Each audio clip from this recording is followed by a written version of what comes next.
So, I don't know if anybody knows what Isaiah's Rainbow of Hope line is all about, but I'll just go through it quickly. Not quickly, but basically, the whole idea of Isaiah's Rainbow of Hope line was when I bereaved of my son, Isaiah, which is who the line is in memory of. My son was murdered in 2015. He was 18 years old when he died. He used to come here at the crib, and he also used to go to Chicken Shed acting school. So he was out there, you know. He was a good boy, very loving, very, I don't know how to describe him. He was just like, as soon as you walked into the room and he was there, he just light up the whole room. He was such a lovely kid. So what it was with me is that after, when I went, because our journey started from the mortuary. So I was phoned up by the police, and they said, oh, you need to come to the mortuary to sign some papers, because a lot of people don't know the process of what you have to go through for murder. And this is the process that I had to go through, that I had to find out for myself. Yes? So we started off at the mortuary. I had to sign, I don't even know how many papers. It was like about 15, 20 papers, just to get my son's body released for a funeral. So after I'd signed all the papers, we then had to go to, we had a little hold, because we wanted to do the funeral in just after, at the end of January. We couldn't do it at the end of January because the prosecution, a lot of people don't know this, prosecution nowadays have the power to override a, autopsy. Sorry, I couldn't find the right word. They have the power to override an autopsy. If they don't think the autopsy is fair from the prosecution side, then the offence team can do the autopsy, which is what happened in my case. So my son actually had 2 autopsies done before we could go ahead and have the body released. So by the time his body was released, we're already in February now. We had his funeral on, I think it was around the 14th, 15th of February, or was it the 20th? I think it might be the 20th of February. And then after that, in the June, we had the trial. So from the viewing of the body to the signing of the papers to the funeral, after all of that, we had to then go to trial. So trial date was set for 5 months. No, sorry, 5 weeks. Sorry, we first got told 5 weeks. So we started the trial. The defendant said that he was a victim, basically, and I was told at the beginning that he could walk. So I was like, oh my goodness, I don't know what I'm going to do if he's going to walk from this, you know, this whole thing. So where's the justice, you know, kind of thing was going through my head. Didn't really have a lot of people to talk to.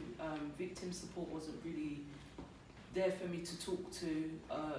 I think I really didn't really talk a lot about it because it was so painful at that time. So then after the funeral, we went to the trial. Trial lasted for 3 weeks and a day.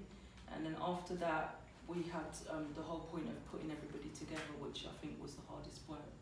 Myself, my son, my son's dad, the whole family. It was just so devastating. It took me 6 months. And then I met Janet, who has been an absolutely amazing tower of strength for me. And I can't thank you enough, Janet, for everything you've done for my family. I really can't.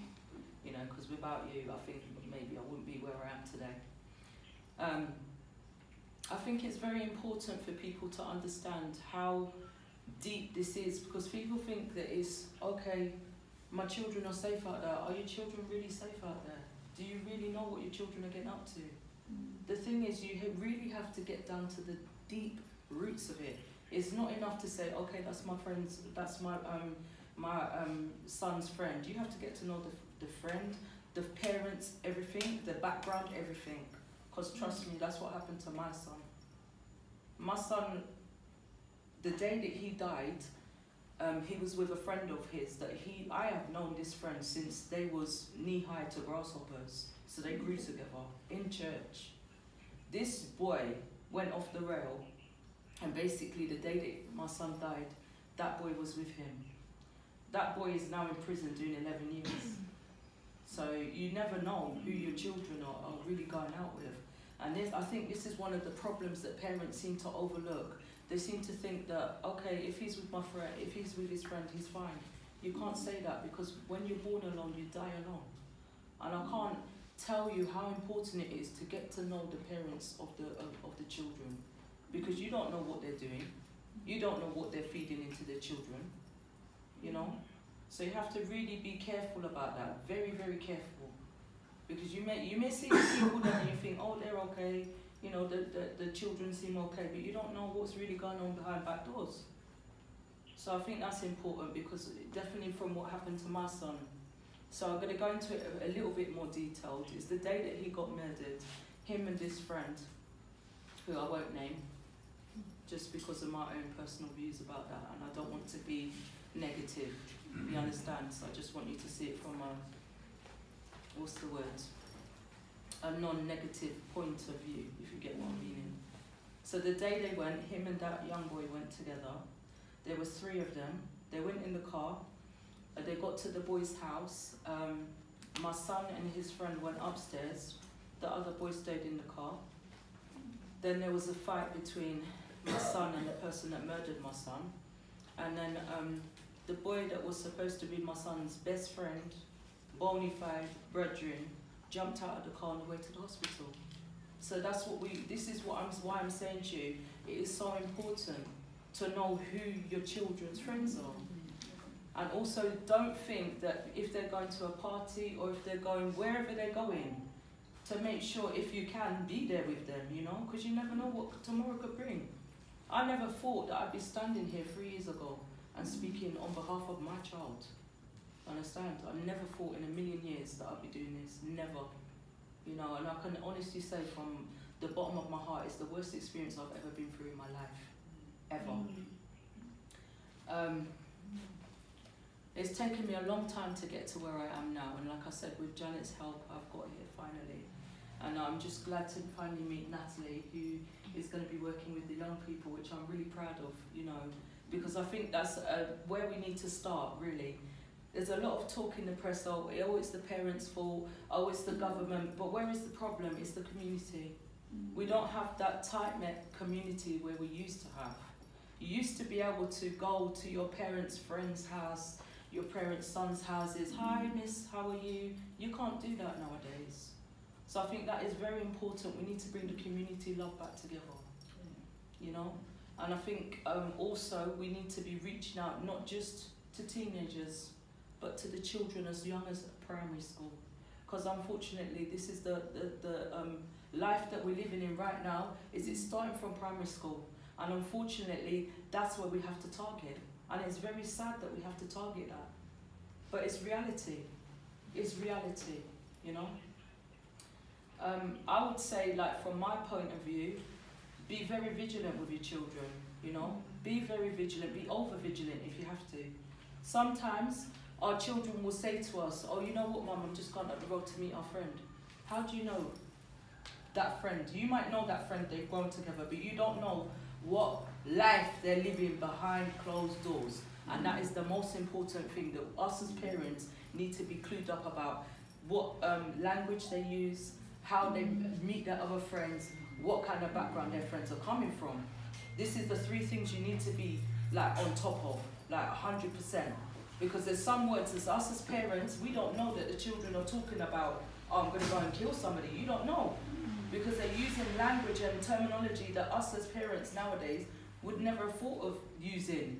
You understand? So therefore you have to be so vigilant. Make sure you check your children's your bags, you know, be on them, talk to them as well. Don't just be like, oh, do this, do that. Be on them. You know, have a conversation. Like me and my son will tell you, this is my other son, he will tell you that I ask him so many things, but we have a conversation. You know, he talks to me on a level like, Mum, you know what, this is going on. As the same I did with my other son. He talked to me on a level, and that's the relationship I have with my children. They all talk to me openly, which is, I think, a lot of parents don't do that with their children. They think once they're grown, they don't have any problems. But unfortunately, in this day and life, there's people out there that take young children, and this is talking from a personal point of view. They take these young children that come from broken homes. When we say broken homes, I'm not having a go at anybody because I'm a single mum, you know? I'm a single mum. I grew my kids there, you know? A lot of these people are grooming children from single parent families and saying, well, you don't have a father, it's okay, I'll be your father. Here's £300, take that. You understand? That's the term, that's the way that they're getting people. Your mum won't buy you those trainers, I'll go buy you. You understand? So you have to really be so careful when your children are coming home with new stuff and money. Where did they get it from? How did they get it? You know, and that's the message that I really want to bring home, because people seem to think that this is just, it seems to be so blasé nowadays. You turn on the TV, somebody's been murdered. Oh, well, it wasn't my child. How do you know your child's not next? God forbid that your child is next.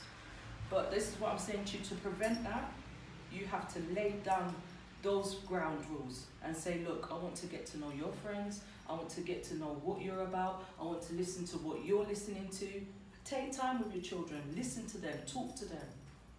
Because God forbid that any one of you are standing right now in my footsteps, you know? So that's what I want to say anyway, and I'm sorry if I've made everybody cry. But it's, you know, it's so important, and I feel so passionate about it, which is why I opened this line. Is the line for parents who are grieved, and how long's the line open for?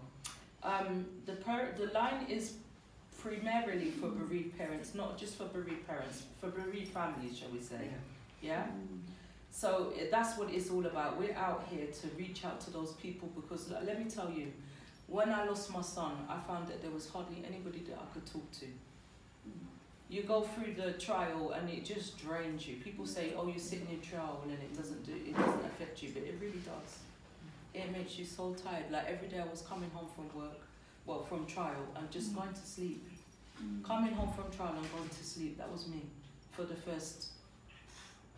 3 weeks that we was in trial, I was going to the trial and coming home and going to sleep. You know?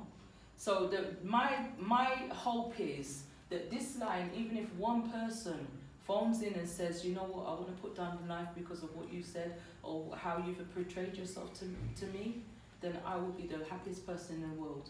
And I'll feel like I've achieved something, you understand?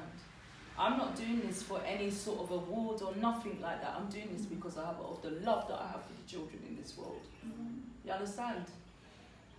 And that is the thing that people don't really understand about.